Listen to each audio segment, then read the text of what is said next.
founder and executive director of Faithful Friends Animal Society. Thank you for joining me today inside the shelter. We're in the dog department area. Last week we talked about moms and kittens, and we honored moms for Mother's Day weekend. Today I want to talk to you about our dog rescue and care program. And this is Nina Vina. She's a senior poodle mix. She came in as a stray to another shelter who we partner with. And she apparently loves her ball and she likes toys. She was very nervous when she came in, but she's relaxing.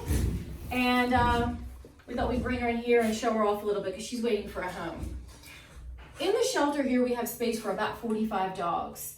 And they all have kennels that are about the size of 4 by 8. But just like with cats, we need a variety of spaces. So if the dogs aren't doing well in a regular kennel, we can move them around. So we sometimes put a dog in an office. This is our dog adoption room. Sometimes they can come in here and get a break. We also have 8 dog apartments with a special couch, maybe a little doggy TV. And of course, foster homes are always so important to us. If dogs aren't doing well here, we want to get them into foster homes. So we have a variety of options for the dogs here. And we really strive to have high standards of care for our animals, both medically and emotionally for their mental well-being. So next, I would like to show you some of the new dogs that arrived today and how we set up their cages and talk to you about how we give them extra enrichment and support while they're here. Here we are in Faithful Friends Animal Society's a special quarantine room for new dogs coming in. And I want to show you how we set up a dog's kennel to make them comfortable and tell you a little bit about how we care for them. So here's Enrique. He's one of our new dogs. Look how handsome he is. Each dog gets a carunda bed or some special bedding. They get a bowl of water. They get some toys and treats. You can see there's several. Here's Sylvia, who's on heartworm treatment. Here's Porter. Hi, Porter. He's got his little comfortable bedding. We've got Remy and Franco. And if you look, each of the dogs, it lets us know that they're new here. We also have a walk sheet. We make sure the dogs get at least 3 walks a day. Now they're getting more walks a day because we have less dogs in care. And every time they get a walk, the person who takes them out, whether it be a staff or volunteer, initials it, lets us know how long they were out. Whether or not we have volunteers, our staff always make sure dogs get a minimum of 3 walks a day. We think it's very important for their mental health. And here, when the dogs first come in, we track their behaviors. So a lot of the times we find that dogs come in, 75% have some small challenging behaviors that may make it a little bit more harder to get them adopted, like pulling on a leash, hand shyness, some may even be kennel aggressive.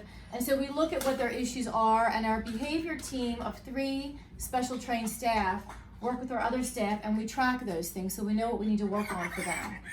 We also make sure that the dogs once a day get frozen treats that our volunteers help make. So volunteers come in and we get toilet paper rolls or paper towel rolls, and they can be stuffed with canned dog food, plain yogurt, peanut butter, bananas, Cheerios. We try to do a variety. We freeze them, and once a day the dogs get a special treat to get them busy. So let's see. I think that Franco would like one.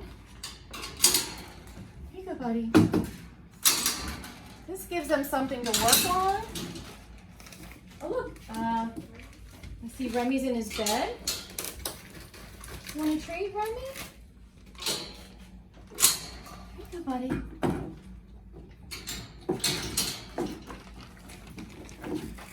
Porter.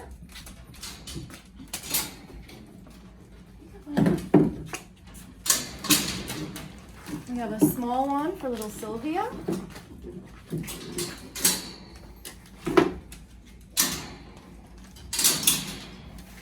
And one for Enrique. This is a great project for volunteers and schools when things open up again, helping us to make these. Also, in the mornings, the dogs that can be in play groups get playtime. It's called the Playing for Life National Program. And we had the founder of that program come out several years ago and train our core team on how to run group play. So it could be 2 dogs, or it could be 5 or 6 dogs that play in the morning. We usually get at least 20 to 30 minutes out playing, and that's actually equal to like a 2-hour walk. So it's great exercise for them. It also gives them a chance to work out their behaviors. And for dogs that we're not sure can be in playgroup, we can use the playgroup to test dogs and see if they can get along with the dogs, see what kinds of dogs they could be placed within a home, and maybe help them work out any behaviors they may have. That's another way that we enrich our dogs here. I'd like to show you our ambassador program room and one of our dog apartments next. A lot of our volunteers aren't able to foster a dog, but they want to interact with the dog and help them. So we have our ambassador program, which has been very successful.